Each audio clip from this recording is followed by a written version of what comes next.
Market all time high से इतना गिर चुका है, पिछले 6 महीनों से हम मार्केट को सिर्फ नीचे आता हुआ देख रहे हैं। इस ऐसे टाइम पे क्या करना चाहिए? क्या हमें इन्वेस्ट करना चाहिए? क्या हमें और वेट करना चाहिए करेक्शन के लिए? क्या होना चाहिए सही टाइम इन्वेस्ट करने के लिए? और मोस्ट इंपॉर्टेंट, किस स्टॉक्स में इन्वेस्ट करना चाहिए हमें? तो अगर आप इन सारे सवालों का जवाब जानना चाहते हो तो इस वीडियो को एंड तक देखिएगा, क्योंकि इसमें हम आपके साथ सब कुछ शेयर करेंगे अपनी एनालिसिस की कि अभी मार्केट का क्या लग रहा है, मार्केट आने वाले टाइम में क्या कर सकता है, और एट द सेम टाइम कौन से ऐसे स्टॉक्स है जिसके अंदर हम लॉन्ग टर्म के लिए इन्वेस्ट कर सकते हैं। हेलो फ्रेंड्स, पिफी के यूट्यूब चैनल में आपका स्वागत है। इस चैनल के थ्रू हमारा यही गोल है कि हम इंटरेस्टिंग टॉपिक्स के ऊपर सिंपल लैंग्वेज में वीडियोस बनाएं, जिससे कि आपकी लाइफ में कुछ वैल्यू ऐड हो सके। तो चलिए शुरू करते हैं।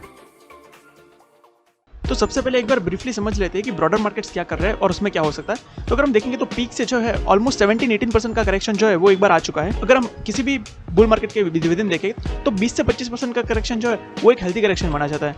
तो यहाँ से मार्केट के पास में हाँ करेक्ट होने के लिए थोड़ा रूम अभी भी है, यहाँ से और थोड़ा करेक्ट हो भी सकता है और या तो ना भी करे। लेकिन अगर हम ये सोच रहे हैं कि मार्केट क्या बहुत ज़्यादा क्रैश कर जाए तो उसके चांसेस जो है वो बहुत ही ज़्यादा कम है, क्योंकि बार बार मार्केट इस तरह से क्रैश नहीं करता है। अगर हम हिस्टोरिकली देखेंगे तो 2000 के अंदर मार्केट क्रैश हुआ था जब IT बूम आया था। उसके बाद 2008 के अंदर उसके ठीक 8 साल बाद मार्केट इतना बड़ा क्रैश किया था जब ग्लोबल फाइनेंशियल क्राइसिस थे, और उसके बाद सीधा 2020 के अंदर इतना बड़ा क्रैश आया था जब कोविड की वजह से आया था 40% का क्रैश।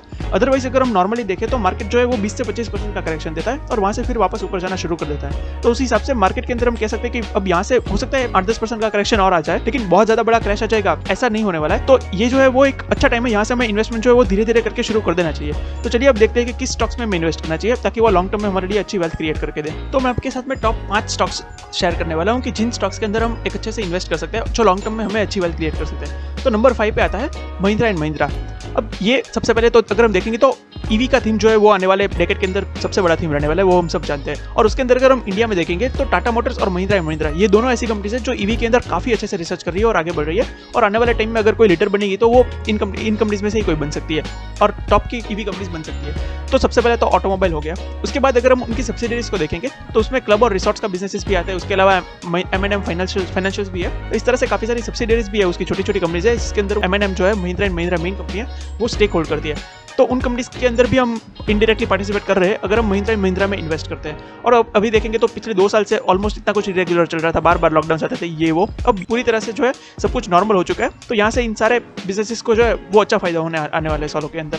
तो सबसे पहले हम इन्वेस्ट कर सकते हैं वो है महिंद्रा एंड महिंद्रा के अंदर। तो नंबर 4 पे जो हमारी कंपनी है वो है L&T। अब सबसे पहले तो L&T इटसेल्फ अगर हम देखेंगे तो एक इंफ्रा कंपनी है और इंफ्रास्ट्रक्चर जो है वो काफी ज्यादा डेवलप करने वाला है आने वाले टाइम के अंदर, क्योंकि अगर कोई भी कंट्री ग्रो करेगी तो उसमें इंफ्रास्ट्रक्चर का डेवलपमेंट जरूर होगा। रोड्स हो गए, हाईवेज हो गए, बाकी सारा जो एंसिलरी इंफ्रास्ट्रक्चर है वो सब भी ग्रो करेगा।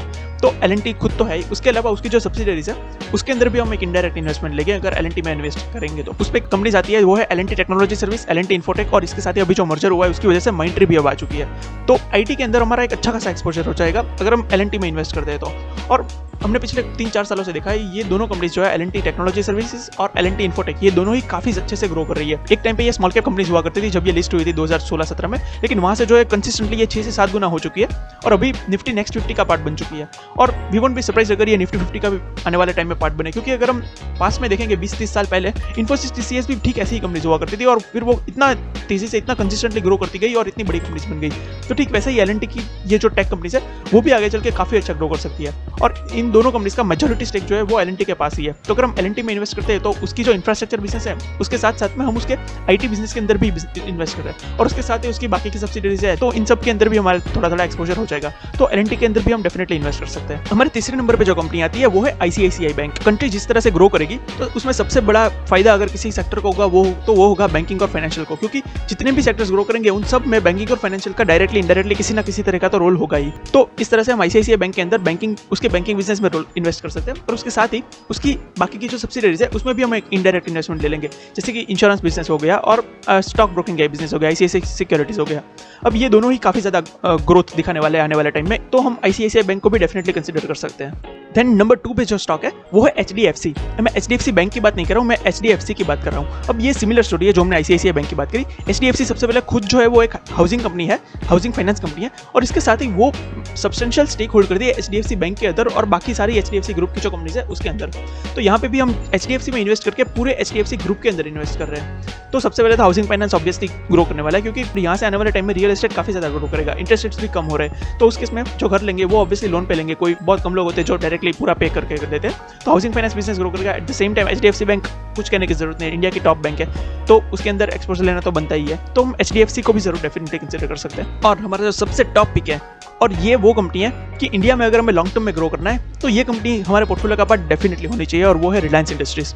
अपना जो कैश काउ बिजनेस जो है अभी ऑलरेडी उसका पेट्रोकेमिकल बिजनेस, उसमें वो लीडर है इंडिया में, तो उस बिजनेस में भी हम अभी पार्टिसिपेट करें। इसके साथ ही सबसे ज़्यादा हमें रिलायंस में जो अपॉर्चुनिटी दिख रही है वो है उसका रिटेल बिजनेस और उसका डिजिटल बिजनेस, टेलीकॉम बिजनेस, वो सब। क्योंकि ये पेट्रोकेमिकल तो हम सबको पता है कि ज़्यादा टाइम टिकने वाला नहीं है, ये अभी जो उसका इतना टाइम से एस्टेब्लिश्ड है और उसका उसको बेनिफिट मिल रहा है, लेकिन वो बहुत ही स्मार्टली बाकी बिजनेसेस के अंदर डाइवर्सिफाई कर रहे हैं और यहाँ से मिलने वाले प्रॉफिट्स को वो इन्वेस्ट कर रहे हैं बाकी बिजनेसेस में, ताकि आगे आने वाले टाइम में वो अल्टीमेटली एक डिजिटल कंपनी बनने वाली है। तो इंडिया के अंदर अगर अभी हम देखेंगे तो पूरी तरह से डिजिटलाइजेशन होने पे अगर देखेंगे तो ऐसी कोई सिंगल कंपनी हमें नहीं दिखती है कि जिसका डिजिटल में बहुत बड़ा है, लेकिन अगर हम रिलायंस में इन्वेस्ट करते हैं तो उसमें डेफिनेटली वो आगे चल के और ज़्यादा ग्रो करेगी। वो कितने सारे एक्विजिशंस ऑलरेडी कर रही है और आगे भी करती रहेगी। और telecom is like a basic need, अब उसमें कुछ नहीं होने वाला है। टेलीकॉम लोग यूज़ करने वाले हैं, फोन यूज़ करेंगे, डेटा यूज़ करेंगे, इंटरनेट यूज़ करेंगे, तो ऑब्वियसली टेलीकॉम बिजनेस को भी फायदा होने वाला है। उसके साथ ही रिटेल बिजनेस में भी वो काफ़ी अच्छा ग्रो कर रहे हैं। जियो मार्ट भी बहुत ही तेज़ी से ग्रो कर रहा है। तो ओवरऑल पूरे देखेंगे तो फ्यूचर का जो डिजिटल इंडिया है उसमें अगर हमें पार्टिसिपेट करना है तो Reliance is one of the best investment. तो रिलायंस जो है वो हमारा टॉप पिक है। तो